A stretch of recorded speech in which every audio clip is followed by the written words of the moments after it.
अस्सलामु अलैकुम everyone. I hope you all are fine and fresh by the grace of Almighty Allah. तो आज मैं आपके लिए लेकर आई हूँ डिवीजन की वैल्यू। आज मैं आपको बिल्कुल ही सिंपल डिवीजन सिखा रही हूँ कि किस तरह हम वैल्यूज़ को डिवाइड कर सकते हैं और हम उसका आंसर फाइंड आउट कर सकते हैं। तो सबसे पहले हमने यहाँ सबसे स्मॉलेस्ट टेबल जो 2 का टेबल है वो लिया है, ताकि आपको डिवीजन का बेसिक कॉन्सेप्ट जो है वो समझ में आ जाए। यहाँ पर आपको 2 का टेबल नज़र आ रहा है। ये 2 का टेबल देखते हुए हम इन क्वेश्चन को सॉल्व करेंगे, लेकिन डिवीजन और मल्टीप्लिकेशन करने के लिए ज़रूरी है कि आपको टेबल्स अच्छे से याद हों।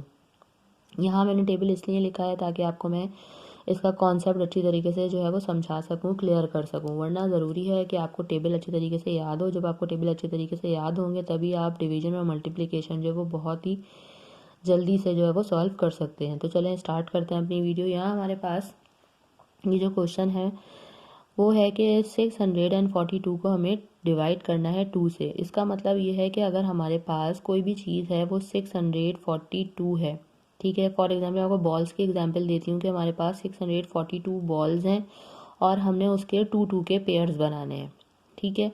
तो अब हमने इसको क्या करना है, हमें इस क्वेश्चन में सॉल्व क्या करना है। हमें असल में बताना ये है कि हम 642 बॉल्स के कितने पेयर्स बना सकते हैं, ठीक है। टोटल हमारे पास 642 बॉल्स हैं और हमें कितने पेयर बनाने हैं। हमें हर पेयर के अंदर 2 बॉल्स होनी चाहिए, ठीक है। तो हम जब ये पूरा क्वेश्चन सॉल्व करेंगे तो हमें पता चल जाएगा कि टोटल 642 बॉल्स के हम कितने पेयर्स बना सकते हैं। तो चलें स्टार्ट करते हैं। सबसे पहले हमें, आपको पता है कि ये वाली जो वैल्यू बाहर होती है इसे हम डिवाइज़र कहते हैं, और जो वैल्यू बड़ी वैल्यू होती है जिसे हम डिवाइड कर रहे होते हैं वो डिविडेंड की वैल्यू कहलाती है। तो ये वाली वैल्यू डिविडेंड की वैल्यू है। अब हम इसको किस तरह डिवाइड करेंगे। हम 2 का टेबल ये हमारे सामने लिखा हुआ है, हम इसे डिजिट बाय डिजिट जो है वो 1 बाय 1 एक एक डिजिट लेकर हम इसे सॉल्व करेंगे। सबसे पहला डिजिट हमारे पास यहाँ पे 6 है। तो अब हम चेक करेंगे कि क्या 2 के टेबल में 6 आता है। 2 4 6 2 के टेबल में बिल्कुल 6 आता है, हमें नज़र आ रहा है। 2 के टेबल में 6 आता है किस पे, 3 पे, ठीक है। तो हम यहाँ क्या करेंगे, 2 टाइम 3 इज 6। अब हमें क्या करना है, 6 को 6 में से माइनस जब हम करेंगे तो हमारे पास यहाँ 0 आ जाएगा। नेक्स्ट वैल्यू हमारे पास क्या है, 4 है। तो हमने यहाँ 4 ले लिया। 2 के टेबल में 4 बिल्कुल हमें यहाँ नज़र आ रहा है, किस पर आता है, 2 पर आता है। 2 के टेबल में 2 पर आता है 4, ठीक है। अब जब हम 4 में से 4 माइनस करेंगे तो यहाँ पे भी हमारे पास 0 आ जाएगा। लास्ट में हमारे पास कौन सी वैल्यू है, लास्ट में हमारे पास 2 है। 2 के टेबल में 2 आपको पता है 1 पे आता है। 2 टाइम 1 इज 2। जब 2 में से 2 माइनस करेंगे तो हमारे पास यहाँ 0 आ चुका है और हमारे पास यहाँ हमारा आंसर आ गया है जो कि है 321, ठीक है। 321 यानी कि अगर हमारे पास 642 बॉल्स हैं और हमने उसके 2 के पेयर्स बनाए हैं तो हमारे पास टोटल कितने पेयर्स बने, हमारे पास बनेंगे 321 बॉल्स के पेयर्स, ठीक है। ये मैंने आपको एक एग्जांपल दी है। अब इसी तरह हमारे पास एक क्वेश्चन ऐसा है जिसमें जो है पेयर्स बनने के बाद कुछ ना कुछ रिमेनिंग भी रह जाएगा।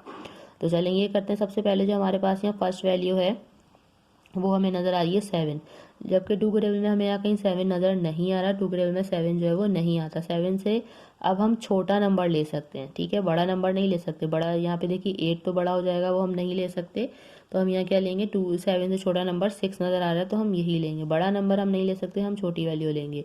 2 के टेबल में 7 से छोटी वैल्यू हमें 6 नज़र आ रही है और वो 3 पर आती है। 2 के टेबल में 3 पर आता है 6। अब जब हम यहाँ माइनस करेंगे तो 7 में से जब हम 6 माइनस करेंगे यहाँ हमारे पास आ जाएगा 1, ठीक है। यहाँ हमारे पास माइनस करने से कुछ नहीं आ रहा था क्योंकि हमारे पास हमें वही डिजिट्स मिल रहे थे जो कि 2 के टेबल में आते थे, लेकिन यहाँ 7 है, 7 2 के टेबल में नहीं आता, इसलिए हमने उससे छोटा नंबर ढूंढा कि उससे छोटा कौन सा नंबर है जो 2 के टेबल में आता है, वो हमें 6 मिला।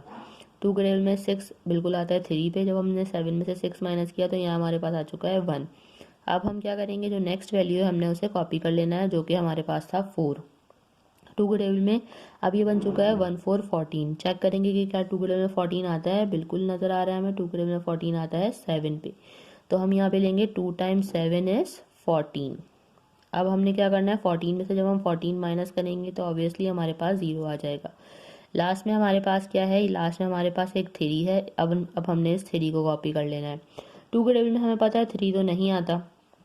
3 से छोटा नंबर कौन सा आता है, जाहिर है वो 2 ही होगा। 2 टाइम 1 इज़ 2। तो यहाँ हम ले लेंगे 2 टाइम 1 इज़ 2।